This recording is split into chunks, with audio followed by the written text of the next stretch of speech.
This is Real News Media TV, coverage you can trust. Please like, share, subscribe, and hit the notification bell. Select all for daily news updates. Good afternoon, my Real News Media TV family. Welcome back to the channel for another news update for February 6, 2023. And in the news this afternoon, participation low for taxi strike. A planned strike by taxi operators this morning has been largely unsuccessful, with many taxi operators choosing not to take part.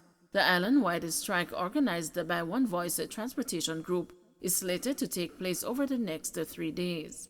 However, it was business as usual for most taxi operators in the Kingston and St. Andrew metropolitan area on Monday morning as they transported the hundreds of commuters that depend on their services. "Me not strike cause me no know what we are strike for," one taxi operator declared. The provisions of the new Road Traffic Act have been the source of much grievance for many operators, primarily the increase in fines for breaches. A Windward Road taxi driver who said he has been operating for 20 years told the news that he does not believe the strike will do much to change anything. "That not benefit me, it not effective. Them not listen we. Every time me strike, to them me decide say me no in a no striking thing, cause it not benefit me," he said. While ruining what he described as the disorganization of the strike, a taxi owner who requested anonymity said that taxi strikes have become customary and the method they need to change. "You have to go protest and block the road and do all them things there. Then you have somebody if come and talk to you. That's the only thing me see. That's the only thing we work in Jamaica," he said. Another taxi operator said he refused to support what he described as the unruliness of his colleagues.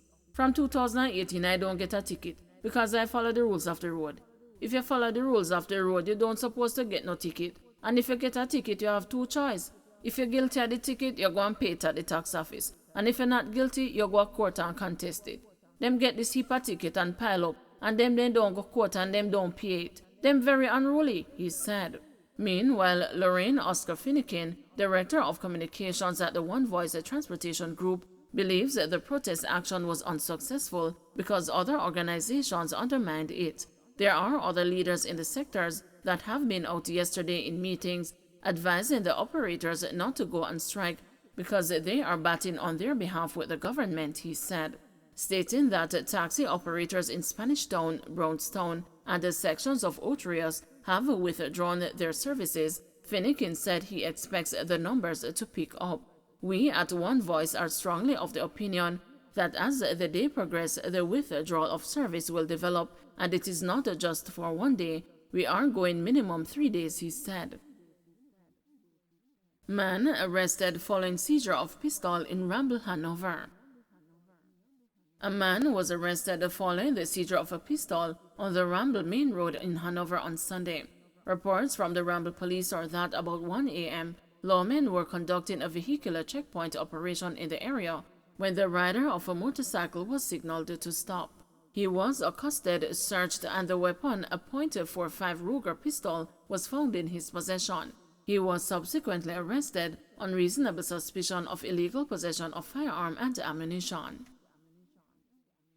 More than 1,500 motor vehicles are stolen each year. The police say more than 1,500 motor vehicles are reported stolen in Jamaica each year. The data was provided by the Stolen Motor Vehicle Unit of the Counter-Terrorism and Organized Crime Branch. Detective Corporal Joseph Morris, speaking on the police program JCF Now, aired weekly on Radio Jamaica, gave a list of the makes and the models that are targeted by car thieves. He explained that these models are after because their parts are in high demand. St. Catherine has been identified as a parish which records the highest number of car thefts each year. Important meeting this week on Road Traffic Act. Prime Minister Andrew Holness and the members of the National Road Safety Council are scheduled to meet Thursday to discuss contentious matters relating to the new Road Traffic Act. Prime Minister Holness announced on Friday that a newly enacted law could see further amendments. This followed a public outcry over the provision, which prohibits public passenger vehicles from transporting children up to a certain age without a child restraint system. Dr. Lucien Jones, Vice Chairman of the Road Safety Council, told the news that the Ministers of National Security Health, Justice, and Transport will be in attendance at Thursday's meeting.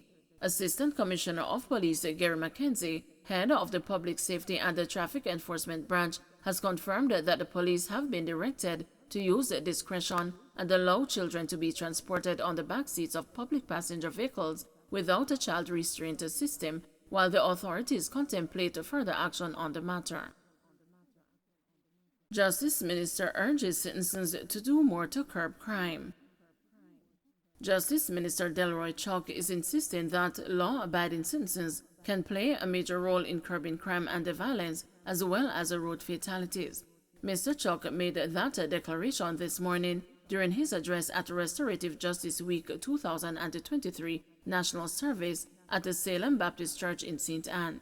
He noted that the parish of St. Anne is a popular location for a larger number of returning residents.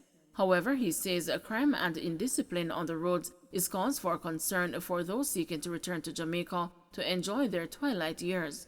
The Justice Minister argued that a united approach by individuals intent on adhering to law and order is one major factor that could instill confidence in a larger number of returning residents to invest in Jamaica.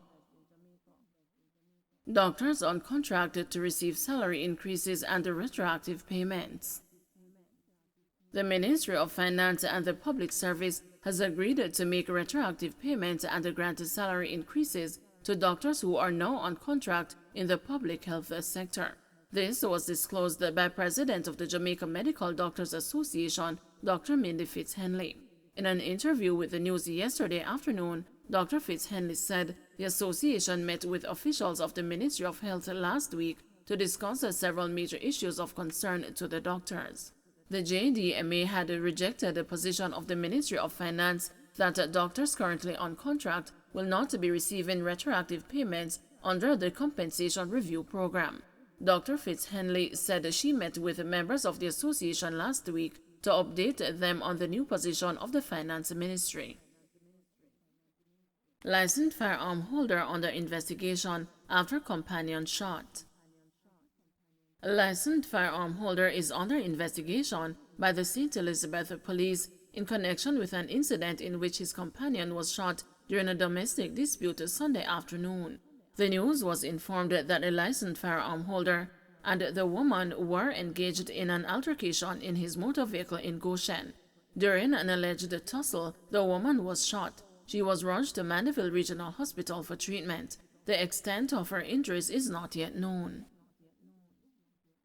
Don't forget to like, share, subscribe, and hit the notification bell. Select all for daily news updates.